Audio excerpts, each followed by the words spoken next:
I decided to do a video of my weaving process. I have a Ashford, let's just say 20 inch. Yeah, it's definitely not the 16. It's bigger than the 16, it must be the 20. I have an Ashford 20 inch rigid heddle loom, which I got about a year ago. I went to a 1-day weaving course, and obviously that's more than enough to make you an expert.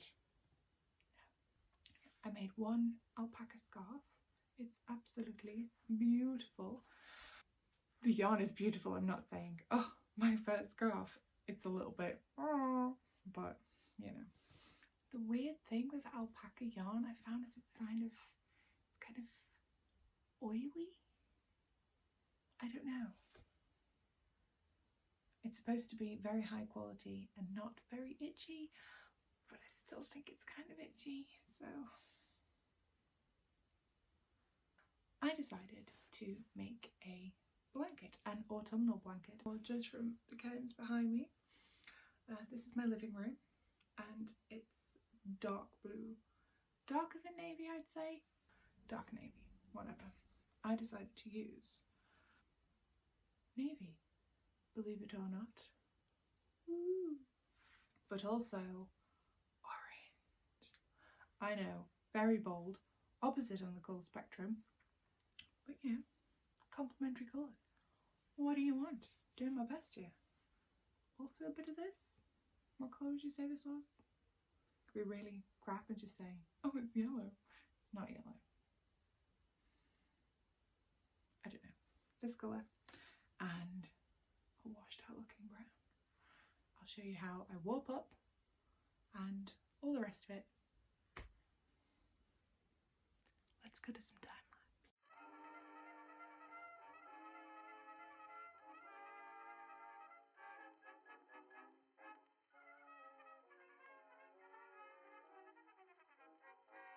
This length here is just about long enough for a blanket width, not quite long enough for a scarf. For that, I would need to take it to the back door. For every new thread or colour change, it has to be tied on, as you'll see here, but to continue the same thread, it's fine to just wrap it around the bar.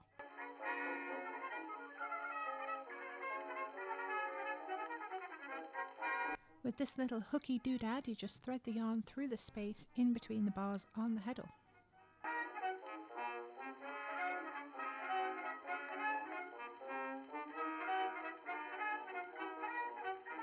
And then when it's all finished, you just need to cut the loop of yarn.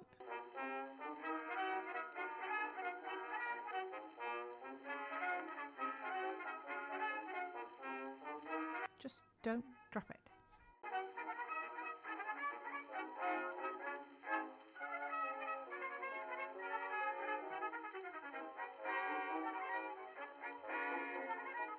A nice easy loop just keeps it together while you get ready for the next bit.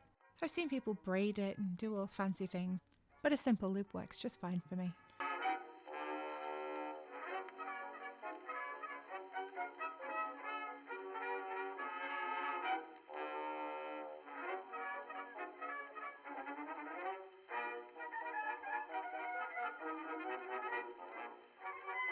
You need to separate each set of 2 threads, one through the gap and one through the hole in each of the bars. It's a bit tedious, but this is what makes the heddle work.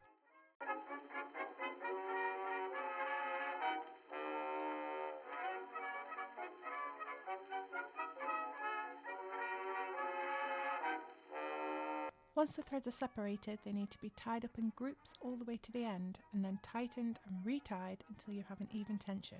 I like to start in the middle and then work out to either end.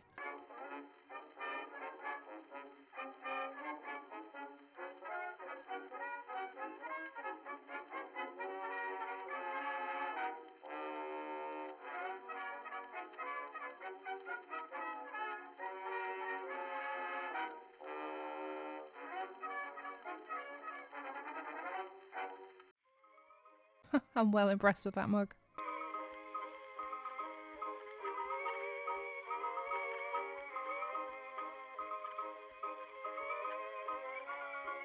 What you see before you are the shuttles.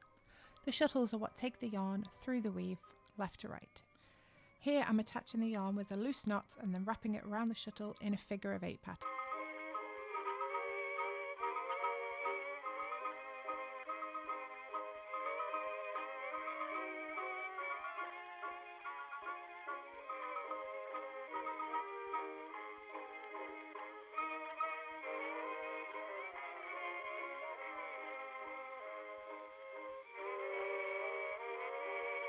So this is how I remember it. The warp goes up and the weft goes left. Yes, it also goes right, but you get what I mean.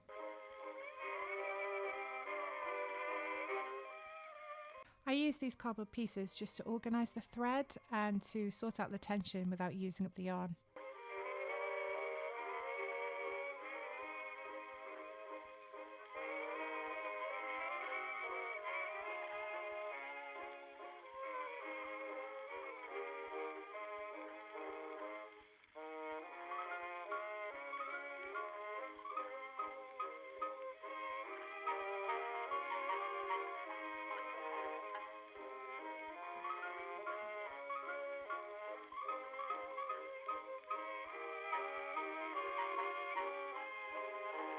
Before we start weaving, you have to leave a tail about 4 times the width of your project in order to do the hem stitch, which I'm going to leave until the end of the project because I couldn't be bothered doing it right now.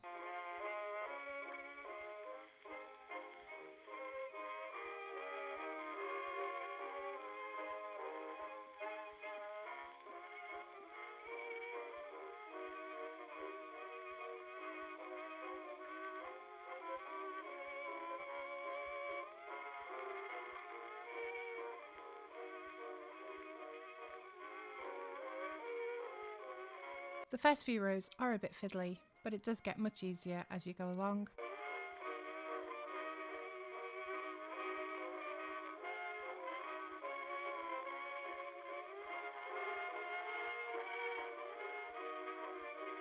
Similarly, tension comes with practice.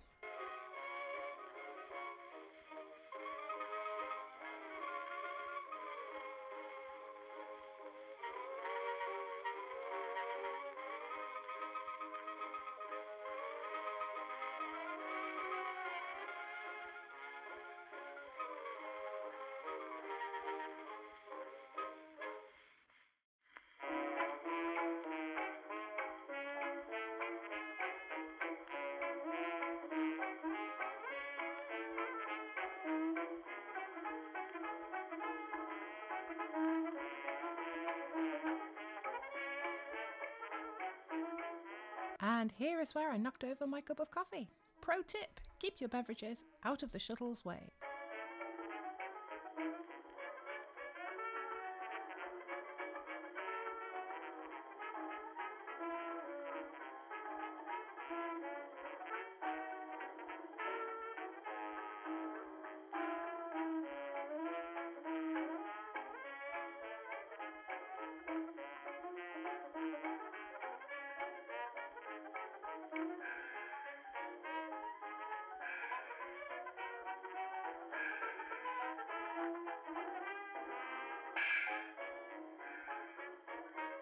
Okay, let's speed this up a bit.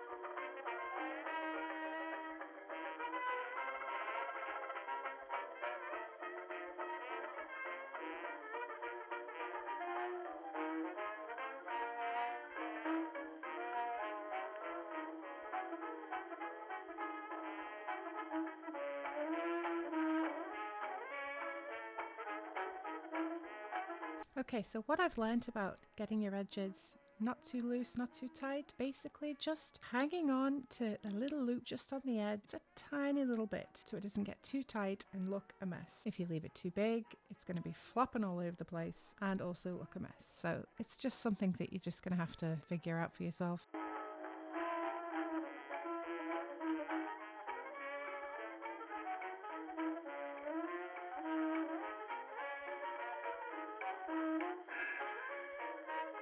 When I was first taught to weave, I picked a pattern that had 2 black strands to break up the colour, but no one explained how to fit in a 2-row yarn so that it didn't get all clumpy. So this is how I do it. I like to start in the middle of the row and then go out to either end and then finish off, overlapping sometimes just in the middle of the row. It just makes it look much less messy.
And on to hem stitching. Now for hem stitching, you want the heddle in neither the up nor the down position. You want it in neutral zone. Just like we did at the start, we need to leave a tail of 4 times the width of the project.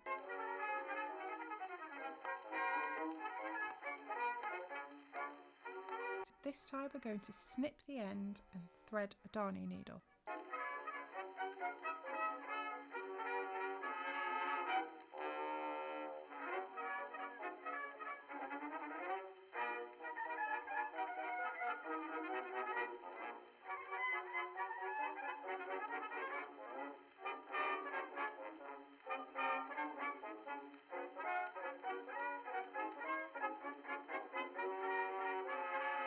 Now, the rule of thumb I like to stick to is this. I go behind 4 warp threads, then 3 threads down.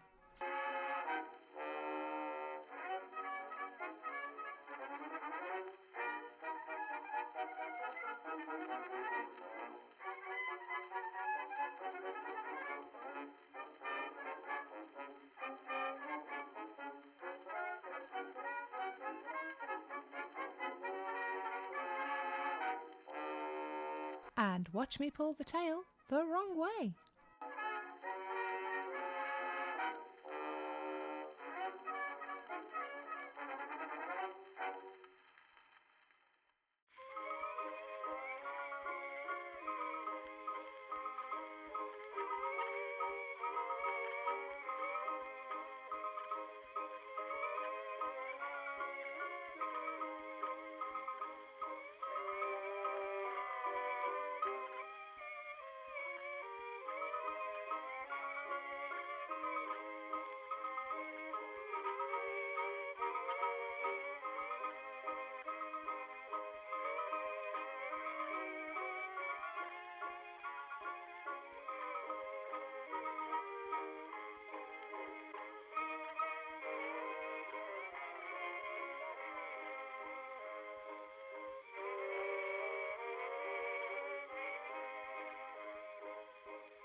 I went back to the beginning and hem stitched the front.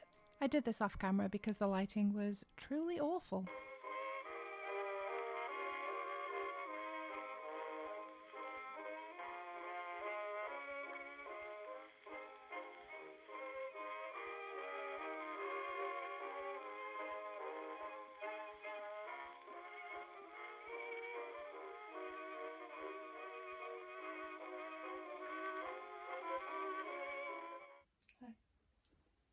okay?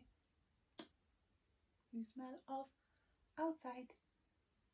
And here is the finished piece. It's quite long. That's what she said. This long, still going, still going, still going to there. So yeah, it's quite long, but it's also not very wide. It's 20-inch heddle loom. I can only make it so wide. I could get another heddle and then magically have a layer and another layer and do the two. I haven't figured that out yet. So I thought I'd just double up and make another one of these and then pick an edge, maybe this edge, and just sew them along lengthways, maybe. But for now, it's a rather cozy autumn shawl. And you know, I do love a shawl. Oh yeah. See, that's just the right size for a shawl. I'll get round to it. She says, full of confidence. It can look quite nice on a shelf, at the very least. Let's see. See, look how well it goes in here. If I open it out a little bit more. Trim off these scraggly bits.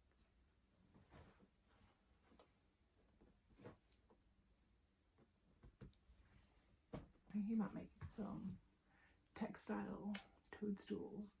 I've seen them on Pinterest. I need to have them. No, I don't need to have them. I need to make them.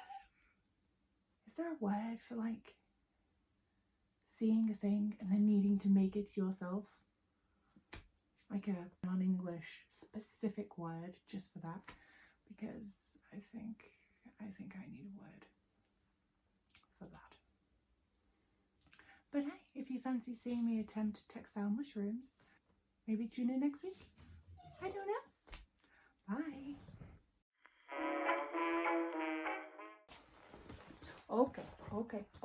Okay. Can you just sit nice for me? No! Don't leave.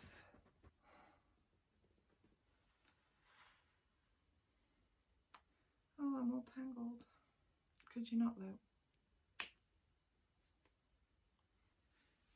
Oops. You have a nice day. Beautiful. Do you know what the jazz hands are about?